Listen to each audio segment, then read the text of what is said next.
Oi, tudo bem? Eu sou o Thales e esse é o 8º vídeo da série de introdução à comunicação não violenta. E nele, hoje, eu estou acompanhado do livro base da comunicação não violenta, escrito pelo Marshall Rosenberg, que é a referência maior para quem está começando a caminhar nos primeiros passos dentro da CNV. Esse livro tem basicamente tudo o que a gente precisa para começar a colocar em prática a CNV. E no livro, o Marshall tem uma passagem que é fundamental para entender a questão das observações isentas de julgamentos, que, como eu já apresentei no vídeo anterior, é o primeiro dos componentes da CNV.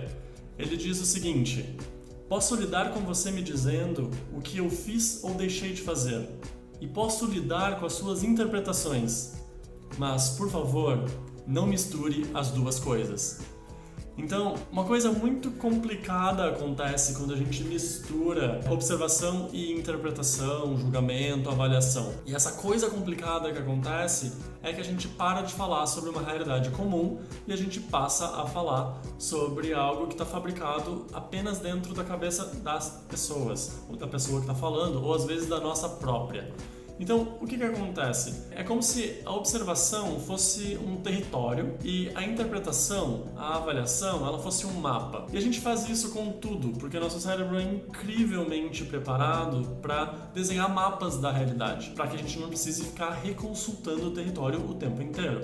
O que acontece quando a gente está lidando com seres humanos, porém, é que esse mapa que eu criei de um outro ser humano, ou seja, fulano é tal coisa, fulano disse tal coisa, esse mapa, ele muito rapidamente deixa de corresponder à realidade, ao território. E aí, aquela pessoa que ontem era completamente obtusa, hoje ela pode estar feliz e agir de uma forma completamente diferente e o território deixou de corresponder ao meu mapa, mas eu provavelmente ainda vou misturar os dois e dizer que aquele é um fulano muito obtuso e que não sabe se relacionar, e isso não corresponde àquela pessoa que está ali na minha frente conversando com todo mundo e sendo a alma da festa. Esse exemplo, para variar, ele é muito simples, mas ele se aplica para qualquer coisa.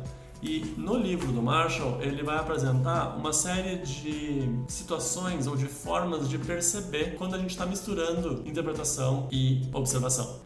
Eu vou citar esses modos porque eu acho que são interessantes para a gente pensar um pouco como é que essa lógica da comunicação não violenta se constrói. Então, o primeiro deles é usar o verbo ser sem indicar que a pessoa que está sendo avaliada aceita a responsabilidade por aquilo. O exemplo que ele dá no livro é: nossa, você é muito generoso. E o problema disso é que a gente está colocando a pessoa numa caixinha, a qual essa pessoa vai ter que se conformar pelo resto da vida enquanto ela estiver em relação com a gente. E às vezes ela não quer isso, e às vezes vai ter um dia que ela não vai se sentir generosa. E talvez ela se sinta mal por não estar se sentindo generosa, sendo que ela foi qualificada como generosa. Seres humanos são criaturas complexas. Na real, seres humanos são plantinhas com emoções complexas.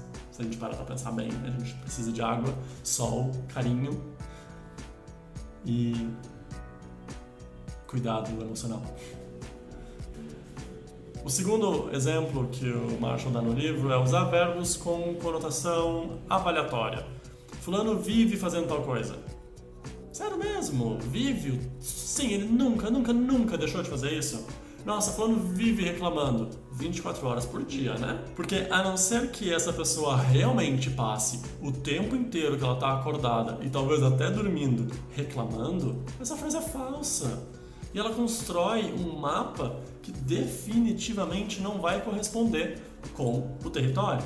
Uma outra forma de colocar a interpretação nas nossas observações é fazer inferências como se elas fossem a verdade e a única possibilidade.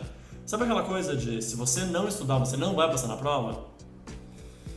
Por mais que venha com uma intenção super legítima de cuidado e atenção por trás disso, não é verdade. Quantas vezes eu já não passei na prova sem ter estudado? Quantas vezes muitas pessoas não fizeram isso? Isso não é um privilégio meu. Ou seja, quando a gente faz uma declaração dessas que tem um peso de verdade, mas que na realidade não corresponde à verdade, a gente está, de novo, colocando a interpretação no lugar da observação e dificultando a possibilidade de uma conexão decente com as pessoas. Um outro exemplo, falar de uma habilidade sem dizer que tu está fazendo uma avaliação. Vou puxar o exemplo do Ninho de Escritores, que é o meu projeto que acolhe pessoas que querem se desenvolver na escrita.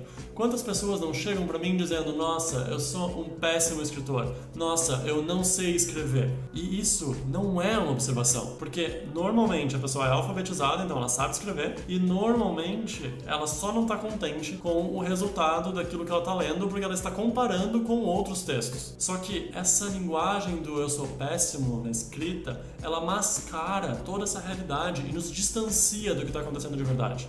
E esse é o verdadeiro risco de fazer interpretações em cima das nossas observações. A gente mascara o contato com a realidade de fato e isso nos distancia das demais pessoas e inclusive de nós mesmos. Ou seja, sempre que a gente puder, vamos tentar voltar para a observação factual. Vamos tentar voltar para o que aconteceu de fato. E o que aconteceu de fato pode ser nossos sentimentos, pode ser as nossas necessidades não sendo bem atendidas. Porém, é importante que a gente coloque isso dessa forma, ao invés de dizer que a outra pessoa não pensa na gente. Isso é clássico de relacionamento. Não, porque o fulano só pensa nele. O que essa interpretação está me ajudando a entender sobre a outra pessoa?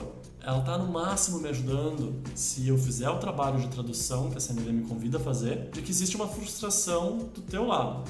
E de que talvez, e isso eu precisaria testar e checar com outra pessoa, que existe um desinteresse do outro. Mas são coisas que eu não tenho como saber. E que essa linguagem de interpretação por cima da observação só vai dificultar. Ela é como se fosse... É como se eu tentasse olhar a floresta colocando um mapa na frente. Ou se eu tentasse olhar para vocês colocando um livro na frente. Não funciona. E fica meio perdido assim. Então, esse foi o 8º vídeo da série de Introdução à Comunicação Não Violenta. Espero que algumas fichas estejam caindo ou que pelo menos algumas provocações estejam acontecendo. E se isso estiver acontecendo, que ótimo, me manda mensagem, vamos conversar. Esse jeito de olhar da CNV, ele é muito diferente do que eu estava acostumado antes de aprender, e eu acho que a gente tem muito aí que a gente pode explorar e desenvolver na prática da CNV. E isso acontece na troca, isso acontece no diálogo. Então, deixa um comentário, segue o canal, curte esse vídeo e dá um oi. Até mais, até o próximo vídeo. Tchau, tchau.